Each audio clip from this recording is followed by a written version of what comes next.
पप्पू यादव फिर से रंगदारी मांगने लगे। पप्पू यादव पूर्णिया लोकसभा सीट से सांसद बने और उसके बाद उन्होंने फिर से रंगदारी मांगनी शुरू कर दी है।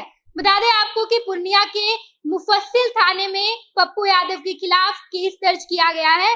एक फर्नीचर कारोबारी ने यह आरोप लगाया है कि पप्पू यादव पिछले दुर्गा पूजा में रंगदारी मांगी और उसके बाद 5 अप्रैल को, यानी कि जब देश भर में लोकसभा चुनाव चल रहा था, इस दौरान भी पप्पू यादव ने रंगदारी मांगी है। फर्नीचर कारोबारी ने यह आरोप लगाया कि पप्पू यादव के साथ साथ उनके करीबी अमित यादव ने फर्नीचर कारोबारी को कॉल किया और उसके बाद कहा कि अगर आप 1 करोड़ रुपए तक की रंगदारी नहीं देंगे तो आपको पूर्णिया छोड़कर चले जाना होगा। इस पूरे मामले को लेकर FIR दर्ज करवाया गया है और फर्नीचर कारोबारी ने कहा कि पप्पू यादव इससे पहले भी कई बार हमसे रंगदारी मांगते थे और जब पिछले बार हमने रंगदारी देने से मना कर दिया, यानी कि 1 करोड़ रुपया देने से मना किया, तो पप्पू यादव के करीबी आदमी अमित यादव ने मुझे कॉल किया और कहा कि अगर आप 1 करोड़ रुपए नहीं देंगे तो आपको पूर्णिया छोड़कर जाना पड़ेगा। हालांकि इस पूरे मामले को लेकर पप्पू यादव ने भी एक्स हैंडल पर आकर सफाई दी है। उन्होंने कहा है कि देश प्रदेश की राजनीति में मेरे बढ़ते प्रभाव और आम लोगों के बढ़ते स्नेह से परेशान लोगों ने आज पूर्णिया में घृणित षड्यंत्र रचा है। एक अधिकारी और विरोधियों की इस साजिश को पूर्ण रूप से बेनकाब करेंगे। सुप्रीम कोर्ट के अधीन इसकी निष्पक्ष जांच करवाई जाए और दोषी हो उसे फांसी दे। यानी कि पप्पू यादव अपने एक्स हैंडल पर आकर उन्होंने साफ तौर पर सफाई दी और कहा कि मुझे षड्यंत्र रचकर इस पूरे मामले में फंसाया जा रहा है।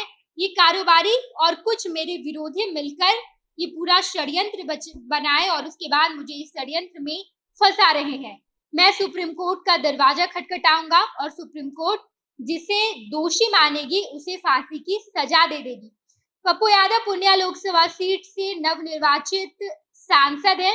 उनका सीधा मुकाबला एनडीए और इंडिया गठबंधन से था। एनडीए के प्रत्याशी संतोष कुशवाहा, दूसरी तरफ इंडिया गठबंधन की प्रत्याशी बीमा भारती और पप्पू यादव निर्दलीय पूर्णिया में खड़े थे और इन तीनों के मुकाबले के बीच पप्पू यादव को वहां की जनता ने जिताया और पप्पू यादव पूर्णिया लोकसभा सीट से जीतकर संसद पहुंचे और अब पप्पू यादव पर यह बड़ा आरोप लग रहा है। फर्नीचर कारोबारी ने कहा है कि पप्पू यादव लगातार कई सालों से मुझसे रंगदारी मांगते थे।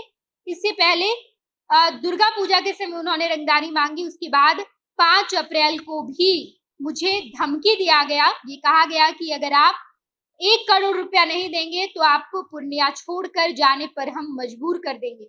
हालांकि पप्पू यादव की सफाई भी सामने आई है। देखना दिलचस्प होगा कि आखिर ये पूरा मामला कौन सा रुख लेता है। तमाम खबरों से हम आपको रूबरू कराएंगे। देखते रहिएगा first Bihar Jharkhand. Panorama group, जो सोचता है वो करता है। आपके अपने सपनों का आशियाना। ये लो, मुंह मीठा करो। आज मैंने अपना जॉब छोड़ दिया। अब हम पूर्णिया वापस जाएंगे। जॉब छोड़ दिया है? मतलब ये घर कैसे चलेगा? हम करेंगे क्या? और माँ बाबूजी क्या बोलेंगे? इसलिए मैं एक और मिठाई का डब्बा लाया। अपने बिजनेस के लिए लोन अप्रूव हो गया। अरे लोन अप्रूव हो गया वो तो ठीक है, लेकिन पूर्णिया में हम रहेंगे कहाँ? अपना घर भी तो नहीं है वहाँ। इसलिए तो एक और मिठाई का डब्बा अलग से लाया हूँ। हमने पूर्णिया में घर ले लिया है, पूर्णिया के ई होम्स पैनोरमा में। पूर्णिया में पैनोरमा ग्रुप लेकर आए हैं ई होम्स पैनोरमा। बड़ा घर, आलीशान जिंदगी और अत्याधुनिक सुविधाओं के संग। अरे अरे, अब क्यों मुंह मीठा करवा रही हो? क्योंकि हम घर वापसी जो कर रहे हैं। घर वापसी की खुशी पूर्णिया में ई होम्स पैनोरमा के संग। ई homes panorama, luxurious lifestyle redefined.